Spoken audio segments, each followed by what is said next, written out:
你们这是怎么了？我们不是一直在追查宇文护的藏金之所吗？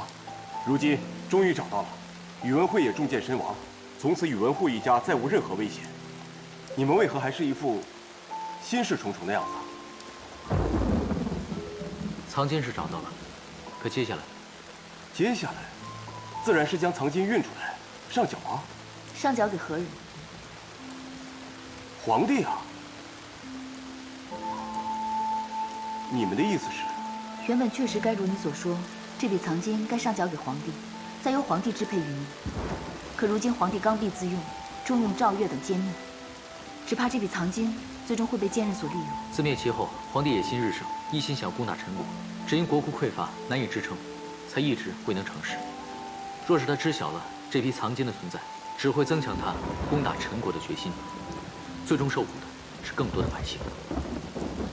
是啊，眼下的确不是上缴藏金的最佳时期。那便再等等吧。好，但是如今这笔藏金再放在此处已经不安全了。我们能找到，只怕其他人也能够找到。眼下能藏匿并保护这批藏金的最佳人选，便是徐大哥你了。徐大哥，你不要忘了，这批藏金中也有你们家族的一份，如今也算是物归原主了。接下来就有劳徐大哥守住这批藏金，以待来日用之于民。好，徐卓，定当竭尽全力。杨坚总管定州期间，得独孤伽罗、独孤善以及定州刺史耿康从旁协助，并取出部分藏金，用于定州的治理，以改善民生为第一要务。兴水利、均田地，男女老幼各有其田。独孤伽罗以教授妇女刺绣，又得徐卓相助，卖往各处。一段时间后，定州百姓耕者有其田，住者有其屋，百姓安居乐业，人口大大增加，成为大周的富庶之地。杨坚离开长安后，宇文邕下令以儒为本，禁佛道二教，周国境内容佛焚金，驱僧破塔，毁寺4万，强制还俗僧道尼达300万之众，绝大多数人无田地可耕，无生计可谋，一时间北周四处动荡，民心不安。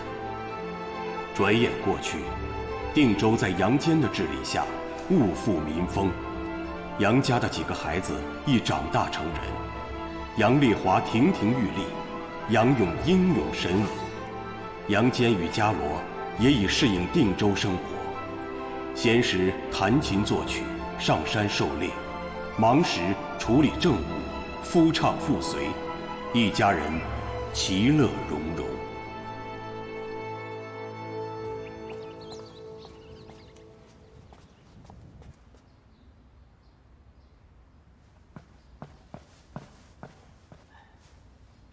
参见陛下。朕交代你的事情，办得如何了？回陛下，连日来，微臣亲自暗访定州，发现定州确如一些大臣所说，已到了夜不闭户、路不拾遗的地步了。百姓安居乐业，人人称杨坚为恩公。他杨坚可谓是深受当地百姓的爱戴。恩公，莫说百姓了，就连朝中的一些大臣，也因这几年定州赋税上贡最多，私下里对他是大加赞赏。如今这个人，可谓是声名日盛，众心所向啊！众心所向。定州的兵都还安分吧？表面看来，定州兵力寥寥，杨坚平日除了处理公务，便是弹琴狩猎，并不关心公事。不过杨坚与独孤伽罗此二人皆心机深沉，是否有别的心思，那便不是微臣敢妄加猜测的了。但此二人能于短短时间内，在一方站稳脚跟，得一方百姓拥护，实在是不容忽视啊，陛下。哼，小小杨坚，何足为惧？这是朕的天下。杨坚他再有通天的本事，也只不过是朕手里的一只蝼蚁。他再不翻腾，也在朕的鼓掌之间。陛下说的极是，不说别的，就说那杨广在宫中为质子，他杨坚就不敢有其他想法。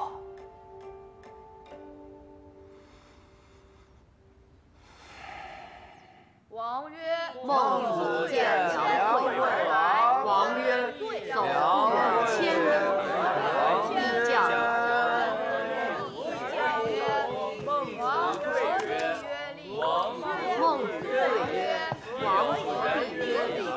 亦有仁矣。亦将有以立无国乎？王家世庶人曰：何以立无身？上下交争利，而国威无身。叟不远千里而来，亦有人而已曰：何以立无身？上下太子诸位公子，一定要将方才教你们的内容再用心诵读一遍。我去就来。啊，好，是太傅。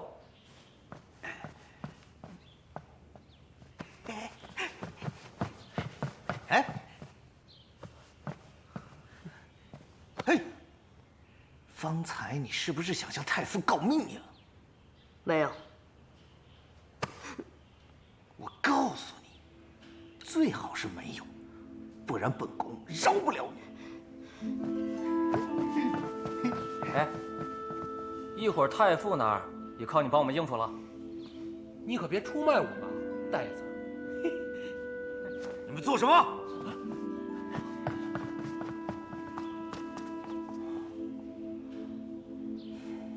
这帮臭小子，他们又欺负你了？没有，他们没有欺负我，我们只是在玩闹。玩闹？我刚才都看到了。你呀，你同你母亲一样，要强。我母亲什么样，我并不清楚。阿广，你不能这么说。你要知道，留你在长安，你父亲母亲那是情非得已。你要理解他们，不要怪他们。我没有怪他们。高伯父，太傅快回来了，你先走吧。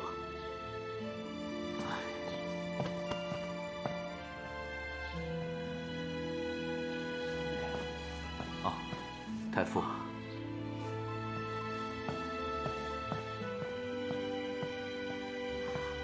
太傅，好了，你不必再帮他们找借口了。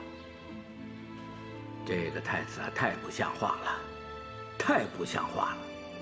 哎，好了，接着念，再念3遍啊。孟子见梁惠王。王曰：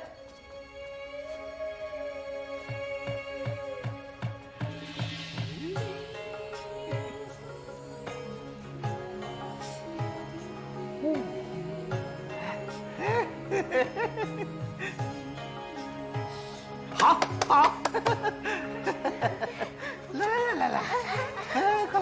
哎，你看他们。哎呀，累了吧？来，吃个水果。殿下，今日咱们给太傅下药这事儿，是否过分了点儿？这要是被杨广说出去，我父亲会扒了我的皮的。杨广啊，哼，他不敢。就是，一个无父无母的弃子，能做殿下陪读，就应该感激不尽了。若敢告发殿下，那他真是活得不耐烦了。哎，我们今日出来玩，就别提那些无趣的人了。杨广他以前都不敢，今日更不会例外。对，没错。喝酒吧。来。哎呦，宝贵，本宫今儿就这儿歇了，这儿歇了啊！咱们回宫歇息，回宫，殿下。回宫睡就回宫睡，走。殿下，您慢着点。走，你都不知道今日我们喝的什么酒，宝贵，全长安只此一壶，还有好多美人伺候我，你在宫里都没见。陛下，宝贵，本宫还没成为陛下呢。哎呀！混账东西，干什么去了？父皇，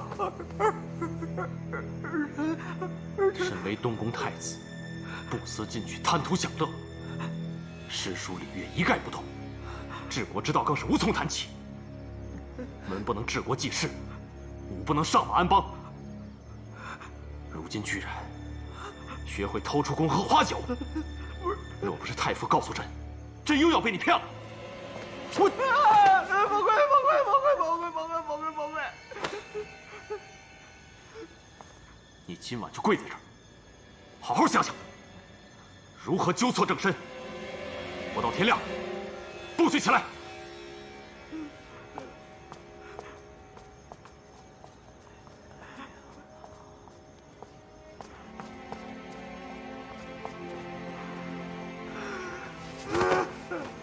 你为何不早说啊你？殿下，陛下让咱跪着呢。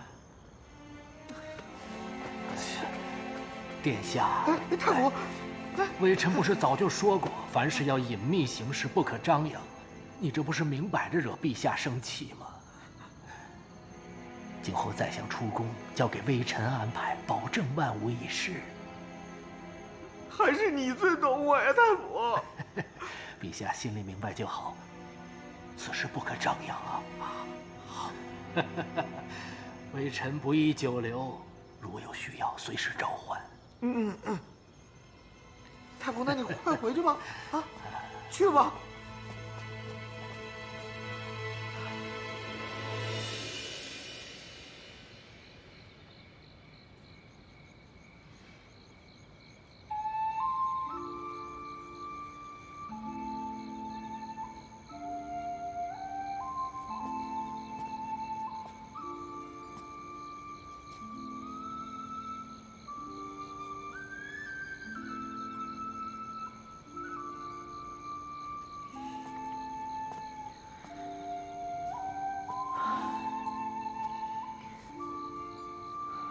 又在想阿广啊？也不知他如今过得怎么样，吃饱了吗？睡得好不好？开不开心？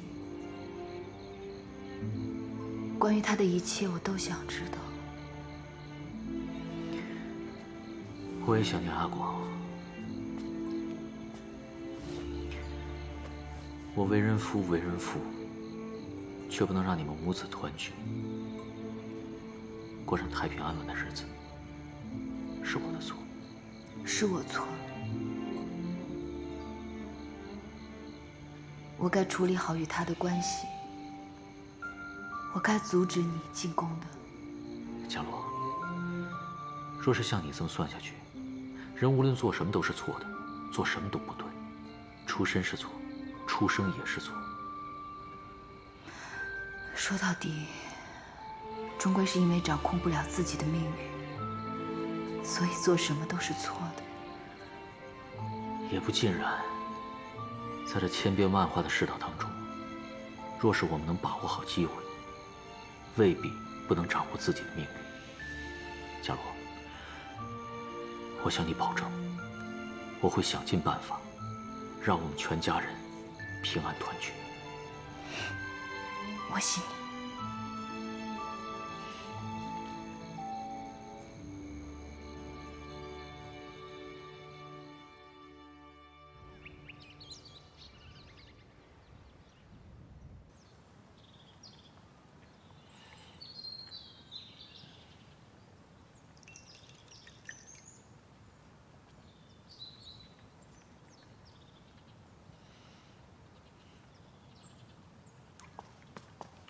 大郎、伽罗，你们看谁来了？高大哥，二弟啊，哎，哥哥想死你了。高大哥，伽罗，你还好吗？好。哎，这位是灵儿。灵儿，快见过你杨叔父、杨叔母。高陵见过杨叔父、杨叔母。你看这孩子，这孩子都让他父亲给惯坏了，一点女儿家的样子都没有。我看他很有高大哥年少时的风采。哎，那是自然了。丽华、永儿，来。见过义父、义母。哎呀，你看看，孩子们都长这么大了。哎，你我一别多年，这孩子可不就长大了吗？可不是嘛。哎，今日看到你们夫妻二人过得如此安逸，我这做大哥的心里就放心了。哎，大哥，最近长安如何呀？孩子们都进屋去吧。灵儿，来，跟我们去屋里吧。丽华、永儿，好好招待灵儿。来，大家都坐吧。坐。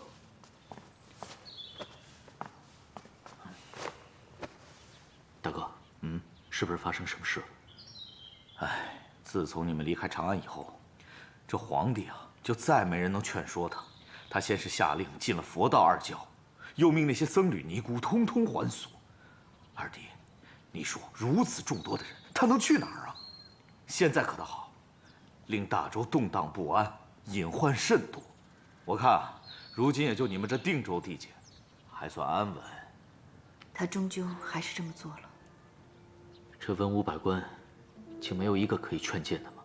哼，大郎啊，如今这皇帝啊，早已不是当初我们认识的那个三弟了。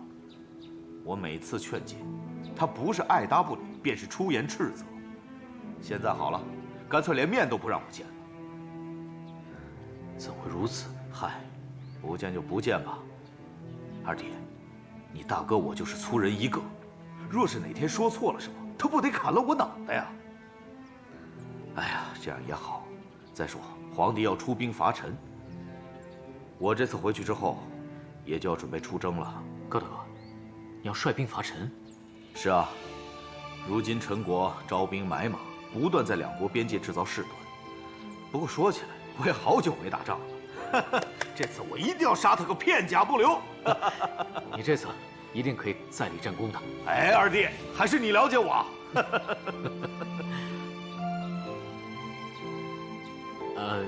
高大哥，你和夫人远道而来，我与伽罗一定要尽地主之谊，好好招待你们。今夜就留下来，咱们不醉不归。好，咱们就不醉不归，喝。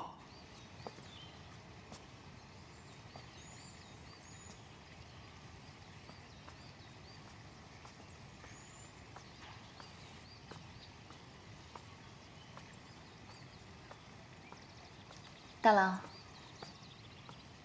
在想什么？其实这些年来，我心里还是放不下一件事。私自留下那批藏金，始终是觉得有违微臣之道。你说我这么做，是否算是不忠不义？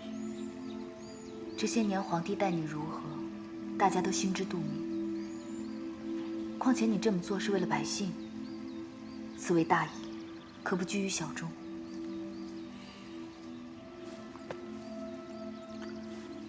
有你懂我，那就够了。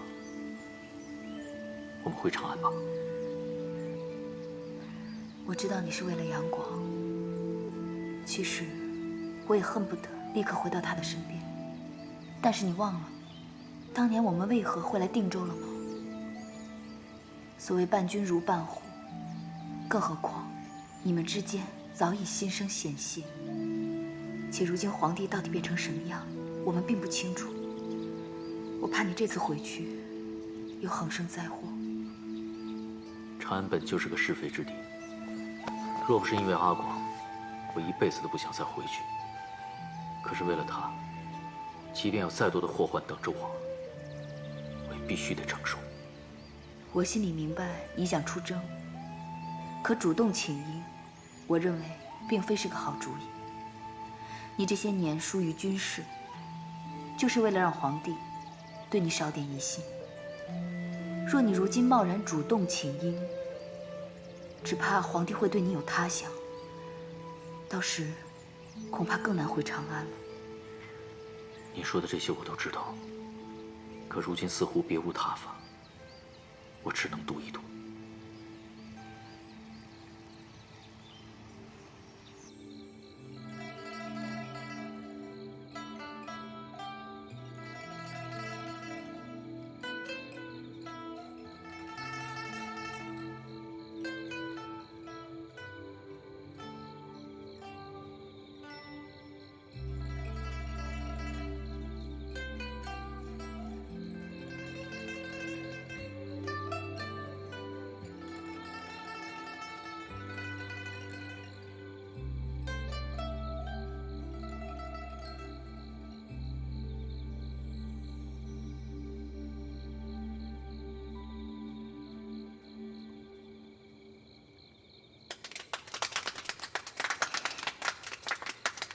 二弟啊，了不得呀！若是让三郎听了，他都得甘拜下风啊。这是什么曲子呀？听得我热泪盈眶的。这是我为伽罗做的帝后。帝后，帝后，哎，你是说你与伽罗的感情犹如这大地一般厚啊？这哪是如大地一般厚啊？这分明就是比大地更厚嘛！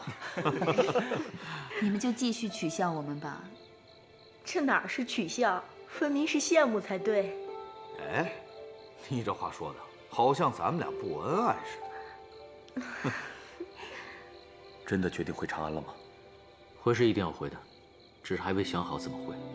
父亲、母亲，不如就让我跟随义父一同出征吧。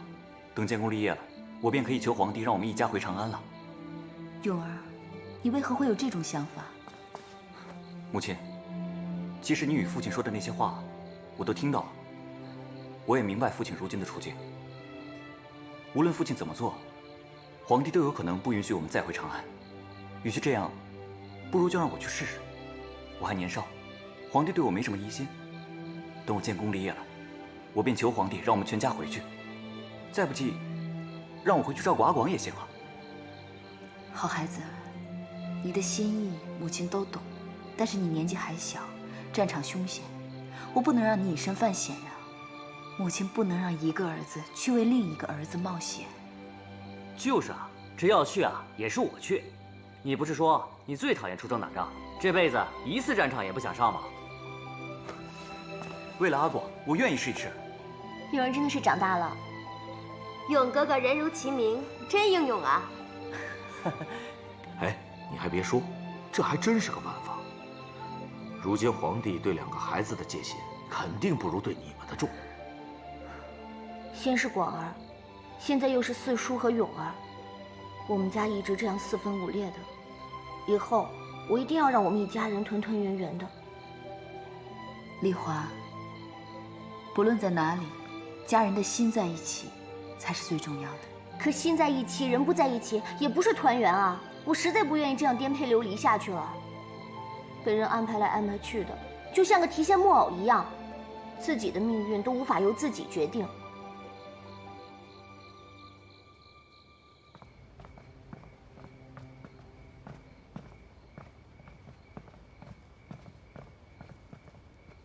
臣高炯，草民杨爽，草民杨勇，参见陛下。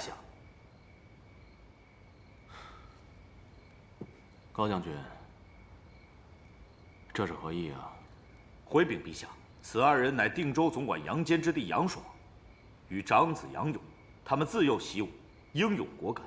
臣斗胆恳请陛下准奏，让他二人随我一同出征伐陈。恳请陛下恩准。原来是杨家的人呐！快起来吧。谢陛下。多年未见，你二人出落的仪表堂堂，气宇轩昂，很有杨家的风范嘛。只不过高将军啊，你征战多年，应该知道这沙场凶险万分啊。这二位都是杨坚的亲人，若是有什么闪失，你我岂不是愧对兄弟？这时候你知道是兄弟了。你说什么？启禀陛下，我杨家世代德穆皇恩，理应报效朝廷。如今陈国不断挑衅，我身为大周子民，又岂能只顾自己而不顾国家？况且陛下如此看重家兄，杨爽便更应该上阵杀敌，方能报答陛下对杨家的恩德。启禀陛下，杨勇不才，但自幼随父亲与四叔习武练剑，熟读兵书，想的便是有一日能够披挂上阵，为大周尽一份心力，还望陛下恩准。陛下，如今正是我大周用人之际，杨家又是一门忠烈，请陛下放心，杨爽和杨勇必不会辜负陛下厚望，还请陛下恩准。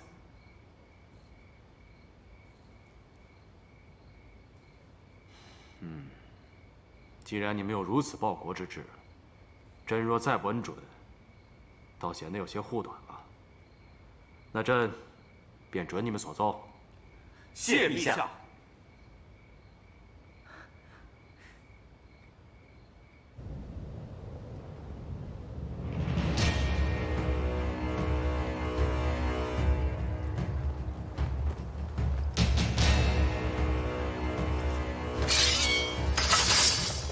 全军听令，杀！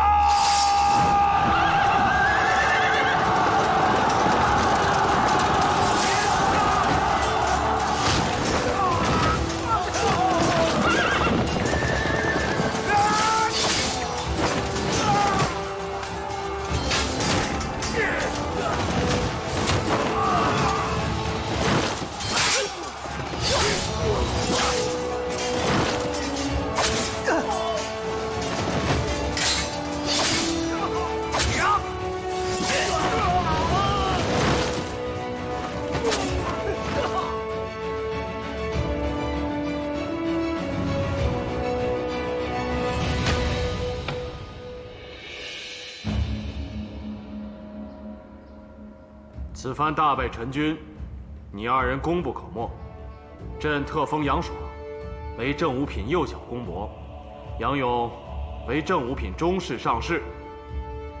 诸卿都应当以杨坚为楷模，不仅自己能上阵杀敌、建功立业，还能为我大周培养出后继之才，以保我大周千秋万代。臣叩谢皇恩。平身。谢陛下。陛下，臣有事启奏。说吧。启禀陛下，陛下独尊儒，禁佛道二教，本意是想让僧尼还俗，以促进农耕不织。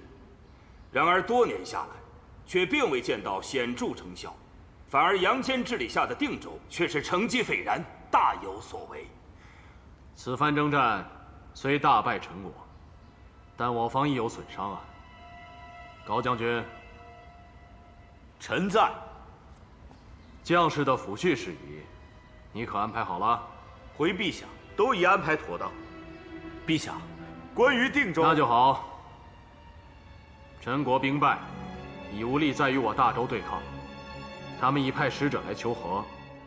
朕考虑过了，两国交战必定还是劳民伤财啊，所以此次朕会答应陈国的求和。众卿以为如何啊？臣等无异议。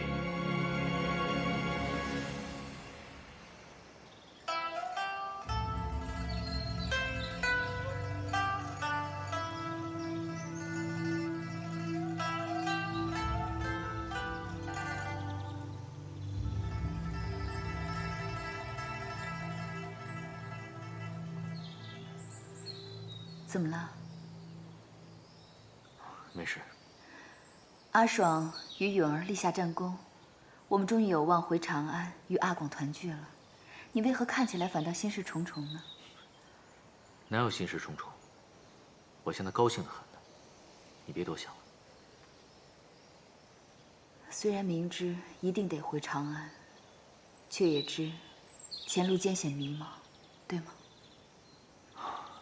当我决定回长安的那一刻起，便已经做好了一切准备。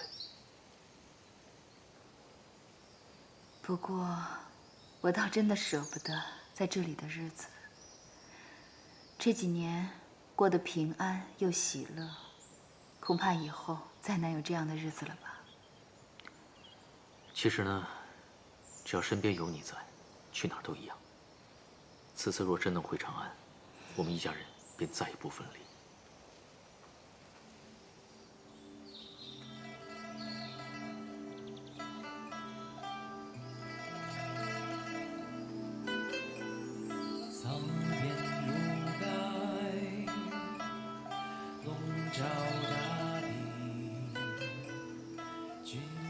这是新做的曲子吗？只做了一半，还不是太满意，请夫人帮我想一想。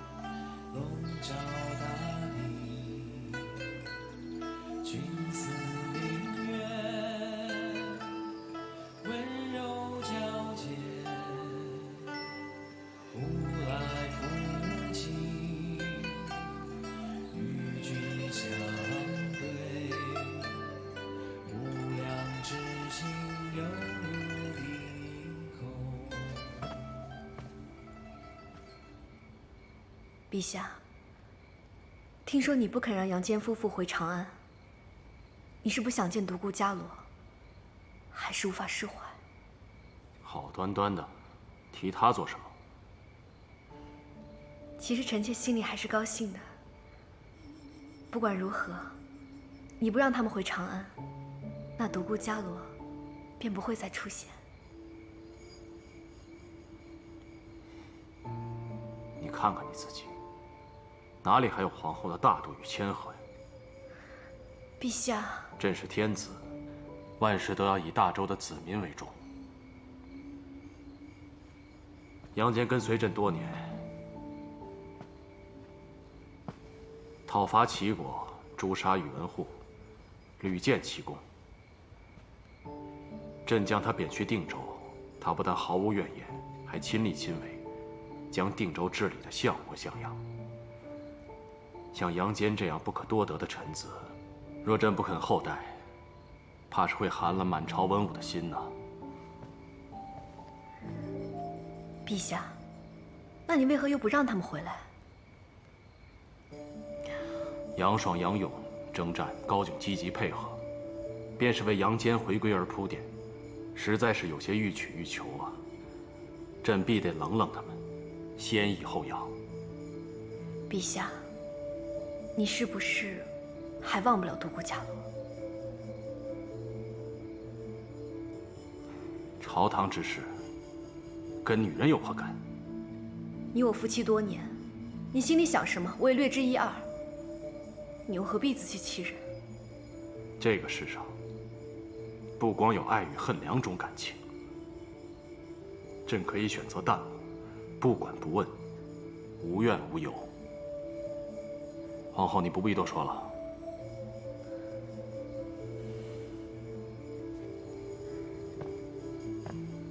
这满口堂皇不过是自欺欺人。伽罗，朕要如何才能将你放下？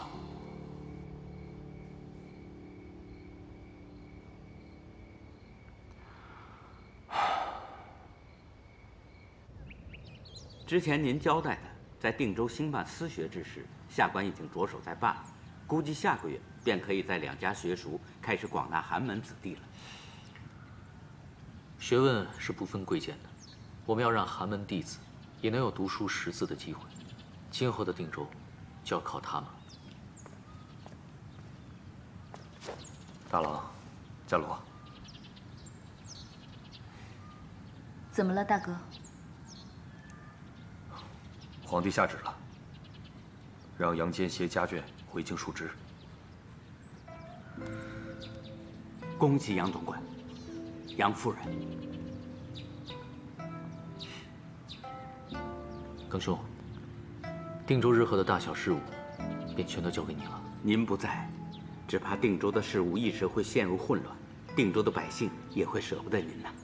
我自然也舍不得他们，只是有些事情，不是我们能决定的。下官明白，像您这样能力出众的人，是该回长安大展拳脚。此行，也不知是福还是祸。逃避不是办法，唯有正面应对。此番回去，千万要行事低调，勿再引起皇帝的注意，我们杨家才能平平安安。不求有功，但求无过。希望他肯放过我们，还我们一个平安完整的家。不过想想，我们终于能见到家人了。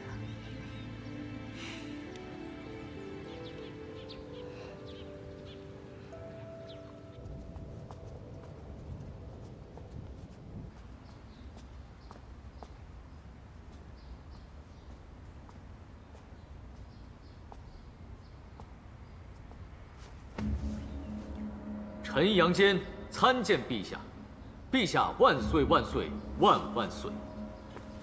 随国公免礼，谢陛下。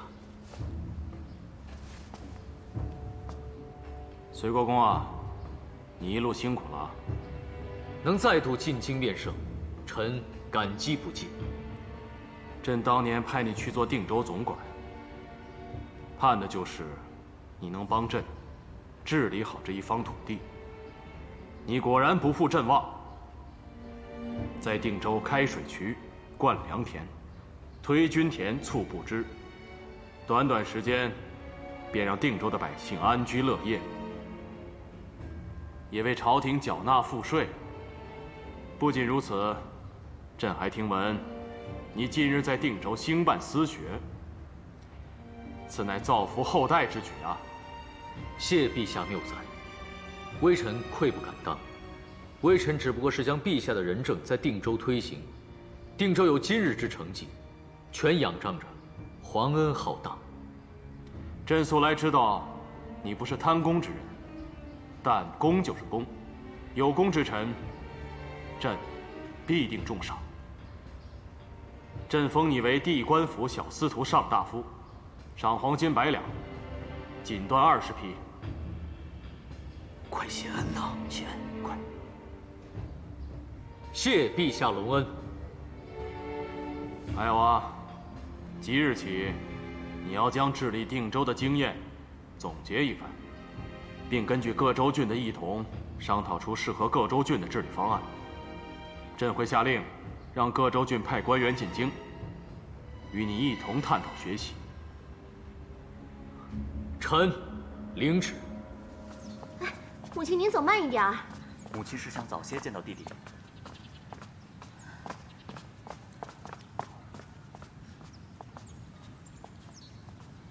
广儿，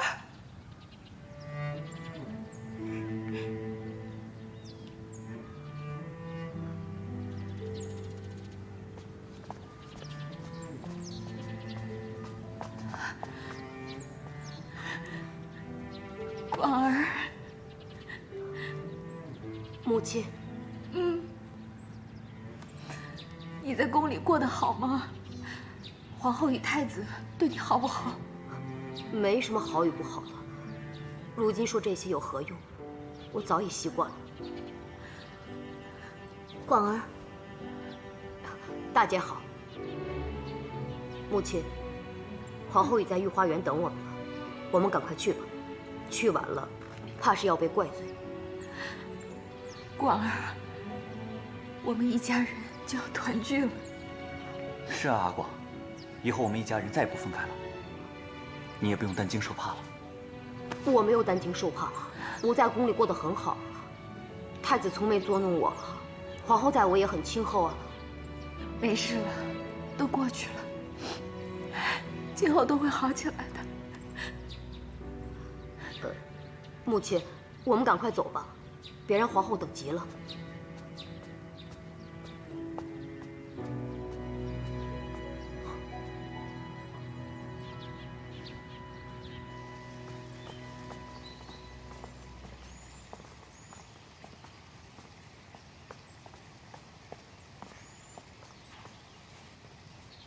臣父独孤伽罗参见皇后。无需多礼，起来吧。谢皇后。皇后，这么多年没见，您一点都没变。有些事情能变，有些事情却变不了。他们都长这么大了，这孩子长得倒挺像你的。我是母亲生的，自然像他。丽华，皇后面前不许无礼。无妨，咱们是旧相识，不必讲什么虚礼。儿臣给母后请安。云儿，你来的正好。这位是随国公夫人，你幼时见过，可还记得？见过随国公夫人。